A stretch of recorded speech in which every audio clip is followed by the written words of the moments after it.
الحمد لله رب العالمين الصلاة والسلام على رسوله الكريم ধারাবাহিক তাফসিরের আজকে সূরা আল বাকারার 3 থেকে 5 নম্বর আয়াতের তাফসির। আলোচ্য বিষয় মানব জীবনের চূড়ান্ত সফলতা অর্জনের মূল মন্ত্র। আল্লাহ পাক রব্বুল আলামিন সূরা বাকারার 3 নম্বর আয়াতে বলেন, আউযু বিল্লাহি মিনাশ শাইতানির রাজীম, বিসমিল্লাহির রহমানির রহিম।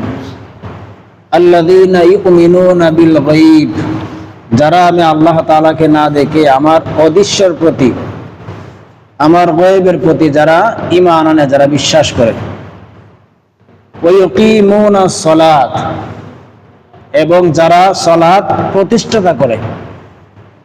ওয়া মিম্মা রাযাকনাহুম ইউনফিকুন, আল্লাহ রাব্বুল আলামিনের রিজিক থেকে তারা আল্লাহর নির্দেশিত পথে ব্যয় করে, শরীয়ত মোতাবেক ব্যয় করে। ওয়াল্লাযীনা ইউমিনুনা বিমা উনজিলা ইলাইকা,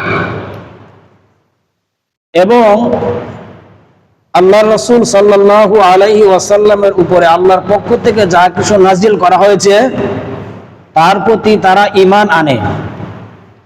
ওয়ামা উনজিলা মিন ক্বাবলিক, এবং পূর্ববর্তী নবী রাসূলদের উপরে যে কিতাব যা কিছু নাজিল হয়েছিল তার উপরেও তারা ঈমান আনে, বিশ্বাস করে। ওয়া বিল আখিরাতি হুম ইউকিনুন, সর্বোপরি তারা পরকালের উপরে দৃঢ় বিশ্বাস রাখে। উলাইকা আলা হুদাম মির রাব্বিহিম, সত্যিকার অর্থে এই লোকগুলোই তারা মালিকের দেখানো সঠিক পথের উপর রয়েছে। ওয়া উলাইকা হুমুল মুফলিহুন, এবং এরাই হচ্ছে সফলকাম। সুবহানাল্লাহ, আলহামদুলিল্লাহ। চমৎকার 3টি আয়াত। এই আয়াতগুলোতে আল্লাহ রাব্বুল আলামিন প্রকৃত মুত্তাকি বা আল্লাহ ভীরু মানুষের গুণাবলী এবং তাদের সফলতার রাস্তা ব্যাখ্যা করেছেন। যেখানে প্রথমে বলা হয়েছে প্রকৃত সফলকাম তারা যারা আল্লাহ রাব্বুল আলামিনের প্রতি ঈমান আনে, আল্লাহ রাব্বুল আলামিনের অদৃশ্যের প্রতি, যেমন জান্নাত, জাহান্নাম, দুজক, পরকাল, কবর, হাসর, মিজান, আল্লাহর ফেরেশতা না দেখার পরেও যারা কি আনে, ঈমান আনে, এগুলোর প্রতি বিশ্বাস রাখে, কারণ এগুলো ঈমানের মূল ভিত্তি। এরপর বলা হয়েছে প্রকৃত সফলকাম তারা যারা সালাত কায়েম করে। কি কায়েম করে? সালাত কায়েম করে। কারা? যারা প্রকৃত সফলকাম। এই সালাতে একজন মুমিনের পাপ থেকে রক্ষা করে, আল্লাহর সাথে সংযুক্ত রাখে, আল্লাহর সাথে সম্পর্ক গভীর করে দেয়, এবং তার জীবনে শান্তি আনে। তো সালাত এমন একটা জিনিস, সালাতের মাধ্যমে কি করে? 2টা জিনিস, আল্লাহর সাথে সম্পর্ক গভীর করে, পাপ থেকে মুক্তি করে, এবং এই সালাতের মাধ্যমে তার জীবনে কি আনে? শান্তি আনে। পরে বলা হয়েছে প্রকৃত সফলকাম ওরা আল্লাহর দেওয়া রিজিক থেকে ব্যয় করে। ওয়া মিম্মা রাযাকনাহুম ইউনফিকুন, আল্লাহর দেওয়া রিজিক থেকে তারা কি করে?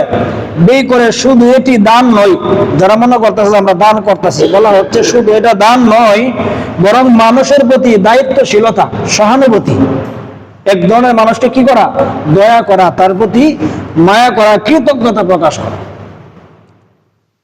তো পরবর্তী আয়াতে বলা হচ্ছে প্রকৃত সফলকাম তারা কোরআন, বর্তমানে যে আমরা কোরআন পেয়েছি, উম্মতে মুহাম্মাদের জন্য কিতাবের শ্রেষ্ঠতর নাম কি? কোরআন। এবং বলা হচ্ছে পূর্ববর্তী যে কিতাবগুলো নাজিল হয়েছিল এবং যাদের উপরে নাজিল হয়েছিল তাদের উপরে তারা বিশ্বাস রাখে, এবং কবর, হাসর, আখিরাত যে হবে তার প্রতিও তারা কি করে? দৃঢ়ভাবে বিশ্বাস রাখে। এগুলো ছাড়া কারো ঈমান পূর্ণ হয় না। জীবন আমরা পড়েছি আমানতু বিল্লাহি ওয়া মালাইকাতিহি ওয়া কুতুবিহি ওয়া রাসূলিহি ওয়াল ইয়াউমিল আখির ওয়াল কদরি খায়রি। এর মধ্যে 7টা বিষয়ের উপর আমরা কি আনছি? ঈমান আনছি। তাহলে এর ভিতরে পরকাল আছে না নাই? আছে। মৃত্যু আছে, সব আছে। তো আর শেষ আয়াতে আল্লাহ রাব্বুল আলামিন জানিয়ে দিয়েছেন যারা উপরের উল্লেখিত বিষয়গুলোর প্রতি বিশ্বাস রাখে। উপরে উল্লেখিত আমরা কি পাইলাম? আল্লাহর অদৃশ্য না জানিয়ে আমরা ঈমান আনলাম, যেগুলো আমরা শুধু শুনেছি, কবর, হাসর, জান্নাত, জাহান্নাম আমরা দেখছি না, না দেখার পর আমরা ঈমান এনেছি। এরপরে বলতেছেন যারা সালাত কায়েম করে, সালাত প্রতিষ্ঠিত করে, এরপরে বলতেছে আল্লাহর দেওয়া রিজিক থেকে তারা আল্লাহর কথা অনুযায়ী আল্লাহর শরীয়ত মোতাবেক যারা ব্যয় করে। তো এরপরে বলতেছেন এবং বর্তমান আমাদের যে নবীজি পেয়েছি এবং নবীজির পূর্বে যতগুলো নবী রাসূল এসেছিলেন তাদের উপরে যা কিছু আল্লাহর পক্ষ থেকে নাজিল হয়েছে এগুলোর প্রতি আমরা কি আনছি? যারা ঈমান আনে, যারা বিশ্বাস করে, উলাইকা আলা হুদাম মির রাব্বিহিম ওয়া উলাইকা হুমুল মুফলিহুন, এবং সেই বিশ্বাস অনুযায়ী কাজ করবে তারাই তাদের রবের পক্ষ থেকে হেদায়েত প্রাপ্ত, তারাই সফলকাম। সুবহানাল্লাহ। আল্লাহ রাব্বুল আলামিন যেন আমাদের কি আজকের এই ধারাবাহিক সূরা বাকারার 5 নম্বর আয়াত পর্যন্ত শুনেছি আমল করার তৌফিক দান করে বলে আমিন। ইনশাআল্লাহ ধারাবাহিক তাফসীর আগামী কাল থেকে চলবে।